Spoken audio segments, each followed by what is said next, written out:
চলে এলো বেচারি। কি হলো, বেরোবি না? কি অন্ধকার, আমাদের ইনভার্টারের চার্জও শেষ, আজকে কি করে যাবে রাত? হ্যাঁ, কি করব আমরা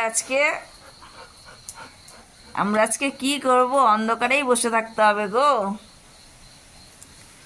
চল ওখানে, চল আর একটু চল। নাম ওখানে কর। বাবা, ওখানে করো।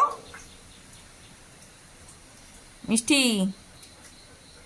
ও মিষ্টি, বিপদে পড়েছে বেচারি। এখনো যাবে কি করে তাই ভাবছে। হ্যাঁ, কি করবো মা তুমি? কি করবে রে?